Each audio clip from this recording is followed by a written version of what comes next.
안녕하세요 여러분, 현정입니다. 지금은 아기가 자고요. 요즘 너무 예민해져가지고 원래 제 서재에서 찍다가 안방으로 쫓겨와서 소곤소곤 찍고 있습니다. 각 잡고 찍으려니까 못 찍게 되는 이유 중에 하나더라고요. 그래서 저도 혼자 밥 먹으면서 영상을 되게 많이 보는데, 그런 책 이야기를 해야겠다. 그냥 편안하게 시시콜콜 나도 편하고 여러분도 편한 그런 책 이야기를 하는 영상을 만들어야겠다 생각해서 육퇴하고 하이볼 한잔 하면서 영상을 켰습니다. 오늘 소개해드리고 싶은 책은요, 어떤 책이냐면 바로 한강 작가님 책입니다. 여러분, 한강 작가님 책 하면 어떤 책부터 떠오르시나요? 가장 유명한 책이 채식주의자 혹은 작별을 하지 않는다 있죠. 근데 저는 한 호흡에 지금 길게 읽고 싶으나 읽을 집중력이 부족하여서 짧은 두 책을 구매해 왔습니다. 수원의 마음이음이라는 책방에서 두 권의 한강 작가님의 책을 가지고 왔는데 이 책 너무 이야기하고 싶어가지고 소개해드리려고 해요. 첫 번째는 눈물상자라는 책입니다. 어른을 위한 동화라고 아예 적혀져 있어요. 어른을 위한 동화라고 적혀져 있고 진짜 짧거든요. 이거 정말 금방 몇 분 안에 읽을 수 있는 책인데 되게 생각해 볼 거리가 많습니다. 찡해졌던 포인트가 좀 많아요. 눈물상자는 이 표지에 나오는 것처럼 이 아이가 주인공입니다. 이 아이는 순수한 것들을 보며 눈물을 흘리는 아주 특별한 능력을 가지고 있어요. 예를 들어서 여러분도 그런 적 있으세요? 아름다운 풍경이 보면 눈물이 난다라거나 그런 류의 눈물을 흘리는 한 아이가 살고 있었다로 시작이 됩니다. 아이에게는 이름이 따로 있었지만 모두 그 아이를 눈물단지라 불렀다. 눈물단지예요. 애기 별명이죠. 닉네임이 눈물단지인데 이 아이는 순수한 눈물을 가지고 있었는데 하루는 눈물을 모으는 아저씨가 나타나요. 눈물 장수천 눈물을 모으는 아저씨가 나타나서 나 네 눈물이 필요해. 나한테 눈물을 좀 주겠니? 눈물을 흘려주겠니? 라고 했는데 그 아이가 갑자기 눈물이 안 나는 거예요. 그래서 그 눈물 아저씨가 그럼 좀 이따 올게, 다음에 올게 하고 떠나려던 차에, 다른 눈물을 구하려고 떠나려던 차에 이 아이가 아저씨 저도 따라갈게요 라고 해서 따라갑니다. 따라갔는데 거기에는 눈물을 흘리지 못하는 할아버지가 살고 있었던 거예요. 그래서 그 할아버지가 눈물 장수한테 네 눈물 다 줘. 내가 얼마가 들든 내가 그거 다 살게. 내가 제발 눈물 한 번만 흘리게 해줘 라고 얘기를 해요. 그러다가 여러 일이 있고 결국 할아버지가 펑펑 울게 됩니다. 그런 이야기예요. 그런 내용으로 흘러갑니다. 되게 마법 같고 신비로운 그런 내용이잖아요.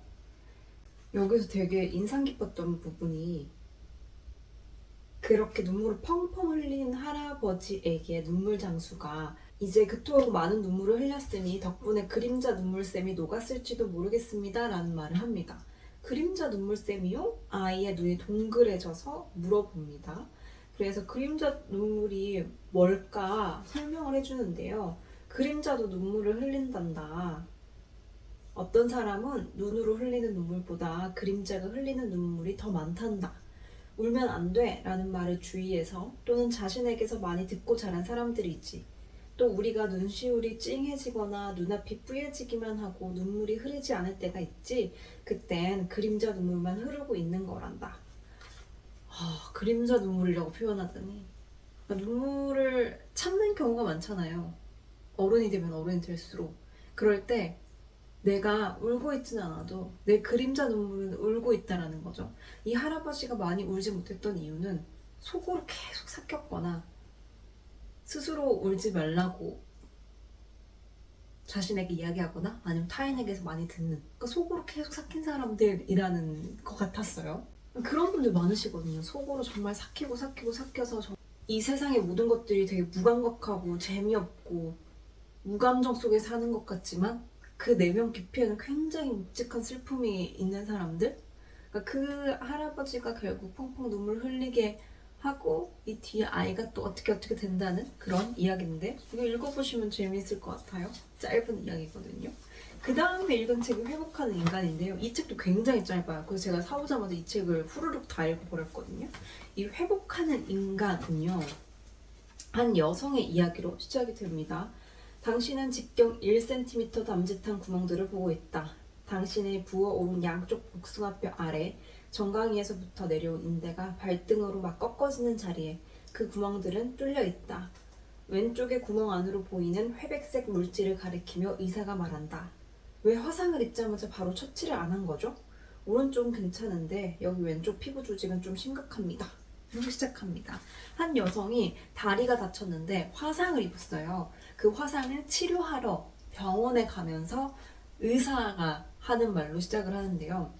이 여성은 언니가 죽었어요. 정말 사랑하고 정말 친하던 언니, 친하게 지냈던 친언니가 죽게 되는데 너무 사랑하고 친하고 그래서 죽었다가 끝이 아니라 이 언니와 살아생전에 확 뒤돌아서게 된 그 사건이 있어요.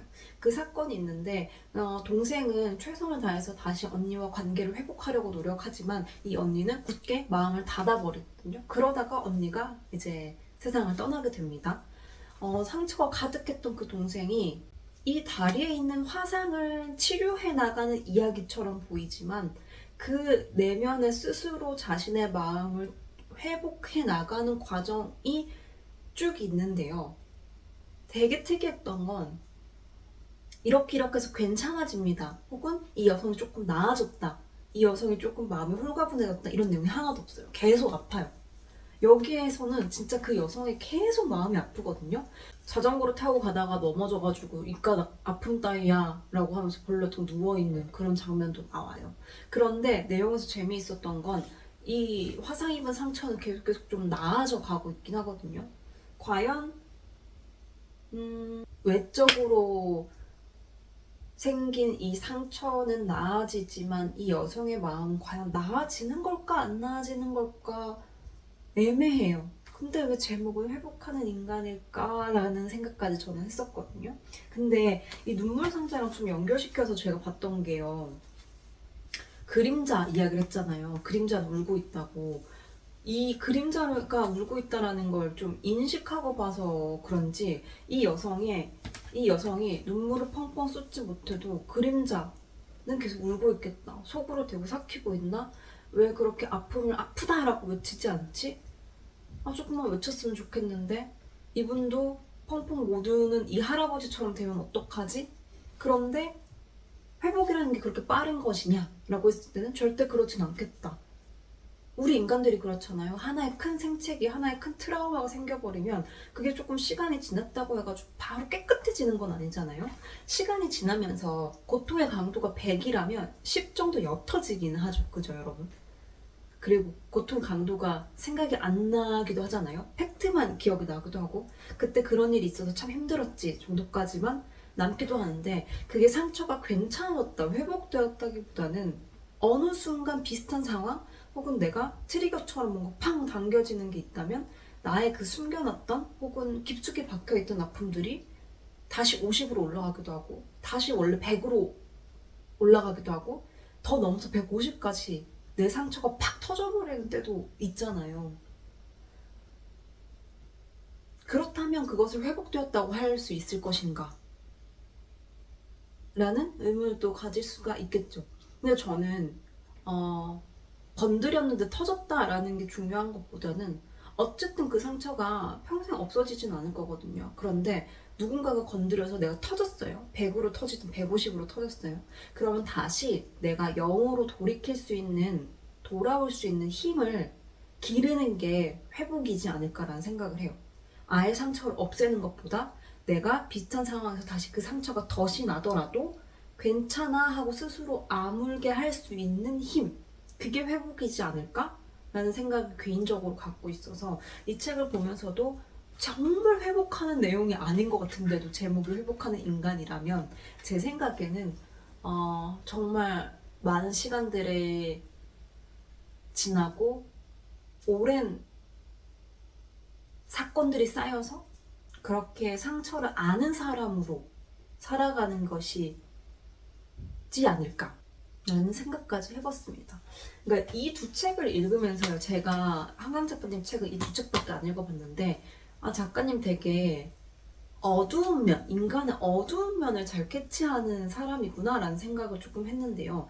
어두운 면을 캐치하는 것도 저는 능력이라고 생각하거든요. 타인의 아픔, 타인의 슬픔을 잘 캐치해서 그것을 글로 표현하는 것. 그것을 읽어서 또 누군가는 위로를 받을 수 있는 거잖아요.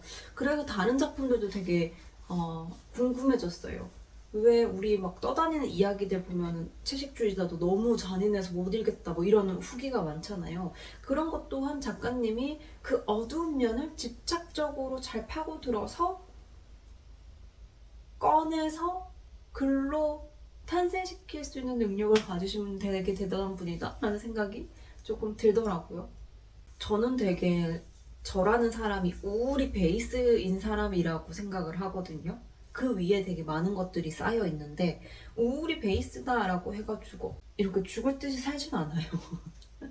우울이 베이스여서 그 우울을 가지고 있는 사람들의 마음을 조금 더 잘 공감할 수 있는 능력이 있고 그걸로 제가 제 일을 하고 있다라고 생각을 합니다. 그래서 저처럼 우울이 베이스거나 어둠을 잘 캐치하는 사람이라면 읽어보면 되게 역으로 좀 위로받는 그런 책이었습니다.